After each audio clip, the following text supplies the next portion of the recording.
Guys വീഡിയോയിലോട്ട് പോകുന്നതിന് മുമ്പ് ഇതെല്ലാം എല്ലാവരും ഒന്ന് വായിച്ച് നോക്കിയിട്ട് നിങ്ങളെ കൊണ്ടാവുന്ന ഇതൊന്ന് സഹായിക്കണം. ഒരു സാധാരണക്കാരനായ കുടുംബത്തിന് താങ്ങാൻ പറ്റുന്നതിൽ കൂടുതലായിരിക്കും ഇതിൻ്റെ എക്സ്പെൻസ്. അതുകൊണ്ട് നിങ്ങളെ കൊണ്ടൊന്ന് സഹായിക്കാൻ പറ്റുമെങ്കിൽ ഉറപ്പായിട്ട് സഹായിക്കണം.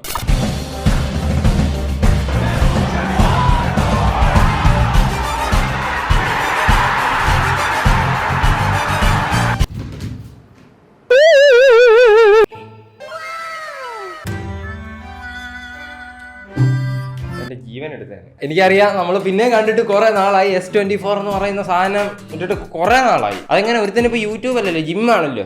എന്താ അതിനിപ്പോ എന്താ? എന്നിട്ട് കയ്യും കാലും ഒക്കെ ചുള്ളിക്കമ്പ് പോലെ ഇരിക്കുവാണല്ലോ, വലിയ ജിമ്മല്ലയോ. ആകെ കൂടെ 2 ആഴ്ച ആയതേ ഉള്ളൂ. അതിന് മുമ്പ് ടർണൗട്ട് ആവാൻ പറ്റുമോ? അപ്പം നമുക്ക് ഇന്ന് ആദ്യമായിട്ട് കിട്ടുന്ന ന്യൂസ് ഞാൻ പറയാം. റോഡ് തടഞ്ഞു നിർത്തി പെട്രോളിന്റെ വില കൂടിയതിന് സമരം.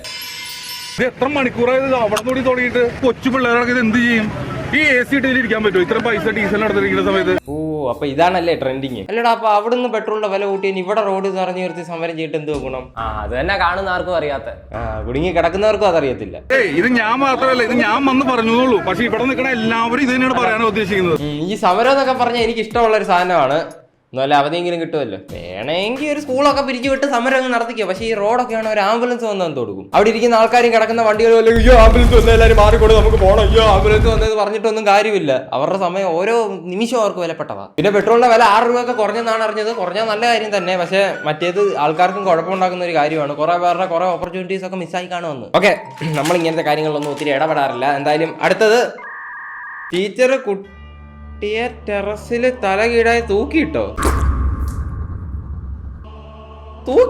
എന്തോന്ന് കാണ്. വിദ്യാർത്ഥിയെ സ്കൂളിലെ ടെറസിൽ തലകീഴായി പിടിച്ച് ഭീഷണിപ്പെടുത്തിയ അധ്യാപകൻ അറസ്റ്റ്. അയ്യോ, അറസ്റ്റ് ചെയ്തോ? കുട്ടിയുടെ നല്ല ഭാവിക്ക് വേണ്ടിയല്ലേ, നല്ല മേല് നോവിച്ച് പഠിപ്പിക്കണേ സാറേ എന്ന് പറഞ്ഞു വിട്ടതല്ലേ വീട്ടുകാര്. കുട്ടിയെ തലകീഴായി പിടിച്ചുള്ള ചിത്രങ്ങൾ സാമൂഹ്യ മാധ്യമങ്ങളിൽ വൈറലായതിനെ തുടർന്നാണ് പോലീസ് നടപടി. യുപിയിലെ മിർസാപൂരിലാണ് സംഭവം. ആഹാ, എന്ത് രസമുള്ള കാഴ്ച. മറ്റു കുട്ടികൾ കളി കാണാൻ ഒത്തുകൂടിയിരിക്കുന്നു. ടീച്ചർ കളിക്കുന്നു, കുട്ടിയുടെ കാല് വഴി ഒരിക്കുന്നു. കാല് വഴിയല്ല, തല കീഴായിട്ടല്ലേ. അപ്പൊ തല വഴി ഒഴുകത്തുള്ളൂ.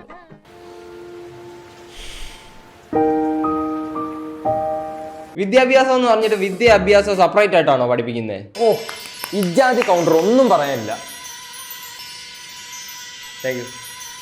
അല്ല, സത്യം പറയാമെങ്കിൽ ടീച്ചർമാരുടെ ജോലി പഠിപ്പിക്കുന്നതല്ലേ. 2 or 3 അടിയൊന്നും കൊടുത്ത് പഠിപ്പിക്കുന്നതുകൊണ്ട് കുഴപ്പമില്ല. പക്ഷെ 2-3 അടി കൊടുക്കാൻ വേണ്ടി പഠിപ്പിക്കരുത്. ഒരു ക്വസ്റ്റ്യൻ ഒക്കെ ചോദിച്ച് 2 അടിയൊക്കെ വേണേൽ കൊടുക്കാം. പക്ഷെ അടി കൊടുക്കാൻ വേണ്ടി ക്വസ്റ്റ്യൻ ചോദിക്കരുത്. പകരം ടെറസിന്റെ താഴോട്ട് തൂക്കി പിടിക്കുക.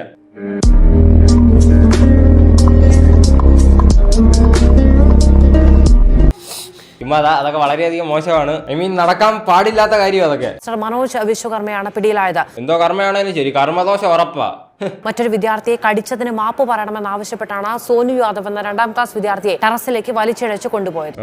അപ്പൊ പഠിത്തക്കാരിയൊന്നും അല്ലായിരുന്നു. കൊച്ചു പിള്ളേരില്ലേ, പല്ല് മുളയ്ക്കുന്ന പ്രായമില്ല. അപ്പൊ അങ്ങോട്ടും ഇങ്ങോട്ടും ഒക്കെ കടിച്ചെന്നിരിക്കും പറഞ്ഞ് ഇങ്ങനെയാവോ? 16 വർഷം മുമ്പ് അധ്യാപിക പേന എറിഞ്ഞതിനെ തുടർന്ന് ഒരു കണ്ണിന്റെ കാഴ്ച പൂർണ്ണമായും ഒന്ന് ആലോചിച്ച് നോക്കിയ അവസ്ഥ. ഏതോ ഒരു ടീച്ചറിന്റെ അപ്പോഴത്തെ ആ ഒരു ദേഷ്യം കാരണം സ്കൂളിൽ പഠിക്കാനും രസിക്കാനുമായിട്ട് വന്ന ഒരു പയ്യന് ജീവിതകാലം മൊത്തം സങ്കടം ഉണ്ടാക്കി കൊടുക്കുന്ന അവസ്ഥ എനിക്ക് സത്യം പറഞ്ഞാൽ ഫീൽ ചെയ്യാൻ പറ്റുന്നുണ്ട്. നിനക്ക് എയർ കിട്ടിയിട്ടുണ്ടോ? ഒരു ബോക്സിന് ഒരു എയർ കിട്ടിയായിരുന്നു ഇടയ്ക്ക്. പിന്നെ അതൊന്നും നമുക്കൊരു വിഷയമല്ല. എന്തായാലും വിഷയമായില്ല. എന്തായാലും ഇങ്ങനത്തെ കുറെ സോ കോൾഡ് സ്ട്രിക്റ്റ് ടീച്ചർമാർ കുറെ ഉണ്ട്. ഇതൊക്കെ കാരണം നല്ല ടീച്ചർമാർക്കും വഴിയൊക്കെ കേൾക്കും. പഠിപ്പിക്കാൻ വന്നാൽ പഠിപ്പിച്ചിട്ട് പോകണം മിസ്റ്റർ. അല്ലെ നിങ്ങളെ കൊണ്ട് പറ്റുന്നില്ലെങ്കിൽ ഇവനെ പഠിപ്പിക്കാൻ പറ്റുന്നില്ലെന്നും പറഞ്ഞിട്ട് പോകും. അത് എത്രയോ വട്ടം സാറ് എന്നോട് പറഞ്ഞു കഴിഞ്ഞിരിക്കുന്നു. അത് പറഞ്ഞിട്ടൊക്കെ അതൊന്നും നമ്മുടെ വിഷയമല്ല. ഞാൻ പക്ഷെ മറ്റേത് കാര്യമായിട്ട് പറഞ്ഞ ടീച്ചേഴ്സിന്റെ ദേഷ്യം തീർക്കാൻ ഉള്ളവര് അല്ല സ്റ്റുഡൻസ്. മലയാളികൾ ജോജി വിഷയത്തിനെ പൊക്കി പിടിക്കുന്നു. ഇന്ധന വില വർധനം മുങ്ങി താന്നുകൊണ്ടിരിക്കുന്നു. മുല്ലപ്പെരിയാർ ഡാം വിഷയം മുങ്ങി ചത്തു. ഇതാ പറ്റാത്ത, ഇതാ ഇപ്പോഴത്തെ കുഴപ്പം. ഓക്കെ, മുല്ലപ്പെരിയാർ എല്ലാരും കുറെ നാളെ മുമ്പ് വെച്ചു, സന്തോഷം. പക്ഷെ ഇപ്പൊ അതിന്റെ ആ ഫോഴ്സ് അങ്ങ് കുറഞ്ഞു കേട്ടോ. അതിന് 1 കിലോ സിമെന്റുമായിട്ട് ഇറങ്ങാൻ പറ്റത്തില്ലല്ലോ, പ്രതികരിക്കാനല്ലേ പറ്റൂ. ഇനി ഇത് നമ്മളൊരു സ്വല്പം കൂടെ അടിയിലോട്ട് പോയി കഴിഞ്ഞാൽ കൊറോണ കിട്ടും. എന്ത് വല്ല അറിവുണ്ടോ കൊറോണയുടെ കാര്യം? ന്യൂസ് ചാനലും വിട്ടു, നമ്മളും വിട്ടു. കൊറോണ ഇതുവഴി കയറി കഴിഞ്ഞാൽ അതുവഴി ഇറങ്ങണം.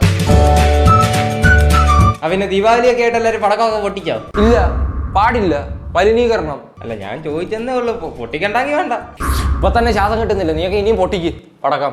എങ്കിൽ വേണ്ട, പൊട്ടിക്കണ്ട. ഈയിടെയായിട്ട് നമ്മുടെ കേരളത്തിലെ പിള്ളേർക്ക് ഒരു പുത്തൻ ട്രെൻഡ് തുടങ്ങിയിട്ടുണ്ട്. എന്തുവന്ന് ഗസ് ചെയ്യാമോ? പുലിമുരുകൻ ചപ്പലുകൾ. അല്ല, പാന്റ് കോഴിക്കാല് പോലെ മണ്ടവരെ കയറ്റിയിടുന്നത്. നോ.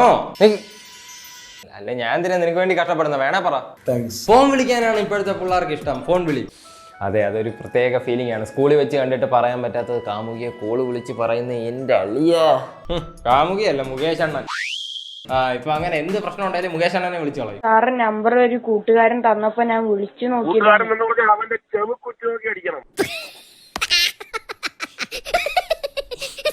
അവന്റെ ചെവി കുറ്റി നോക്കി അടിക്കണം. എല്ലാരും എന്നെ നോക്കി ചിരിക്കുവാന്നല്ലോ. എന്താ പിള്ളേര് കളിയാണോ ഇത്? Sorry sir. സോറി ഒന്നല്ല, ഇത് വെള്ളത്തില് ഒരാളെ ശല്യപ്പെടുത്തുക. ഇത് കഴിഞ്ഞ പിന്നെ പിള്ളേരെല്ലാം ശരിക്കും വെള്ളത്തിലെടുക്കാൻ തുടങ്ങി. ഈ ബുൾജെറ്റിനെ പോലീസ് പിടിച്ചോ? മുകേഷ് അണ്ണനെ വിളിക്ക്. എനിക്ക് മനസ്സിലായില്ല എന്ത് വരുന്നത്? ഈ ബുജറ്റ് മുല്ലപ്പെരിയാർ പൊട്ടാൻ പോവാണോ? മുകേഷ് അണ്ണനെ വിളിക്ക്. മുല്ലപ്പെരിയാർ പൊട്ടിയ കൊല്ലം ജില്ലക്ക് എന്തെങ്കിലും കുഴപ്പമുണ്ടോ സാർ? കാശ് മുടക്കി ഇയാള് ദുബായിൽ നിന്നൊക്കെ വിളിച്ചിട്ട് ഇത് ചോദിക്കേണ്ട കാര്യം വല്ലതും ഉണ്ടോ? സ്കൂൾ തുറക്കാൻ പോവാണോ? മുകേഷ് അണ്ണനെ വിളിക്ക്. ഹലോ, MLA ഓഫീസ് പറഞ്ഞു. ഹലോ സാർ, നവംബർ 1 സ്കൂൾ തുറക്കുമോ? നവംബർ 1? ഹലോ, ആരാ? MLA ഓഫീസാണോ? അല്ലല്ല. മുകേഷ് ചേട്ടനാണോ? അല്ലല്ല. ഇതാരാ ഇത്? ഞാനൊരു ഫാനാണ്. MLA ഓഫീസിലാണോ ഫാൻ വിളിക്കേണ്ടത്? ഇതോ കോമഡിയാ. എന്ത് കിണിക്കാൻ? ആദ്യമൊക്കെ കേട്ടപ്പോ ശരിയാ, എനിക്കും ചിരി വന്നായിരുന്നു. പക്ഷെ ഇപ്പൊ എനിക്ക് ചിരി വരാറില്ല, ഇത് ഇച്ചിരി ഓവറാ. എത്ര പ്രാവശ്യമായി ഇത് കളിക്കുന്ന? വെളിയിൽ വന്ന നിന്റെ നമ്പർ ഫസ്റ്റ് നിന്റെ വീട്ടിൽ നോക്കിക്കോ. ആ കോള് വിളിക്കുന്നവൻ അത് കേട്ടിട്ട് ചിരിക്കുവാണോ? എടാ, പുള്ളിയെ പോലെ ഒരാൾക്ക് എന്തോ ഒരു അർജന്റ് കോൾ ഒരു ദിവസം വരും എന്നുള്ള കാര്യം നിനക്കറിയോ? അങ്ങനെയുള്ള ഒരാളെ 1-2 പ്രാവശ്യമാണ് ഇത്ര നേരം വിളിച്ച് കൊച്ചു കളിച്ചു കഴിഞ്ഞാൽ ഇങ്ങനെ പ്രതികരിക്കാൻ പറ്റൂ. അത് സത്യം പറഞ്ഞാൽ ശരിയാണ്. എന്തായാലും ഇത്രയും വെള്ളത്തിലെടുക്കരുത് കേട്ടോ.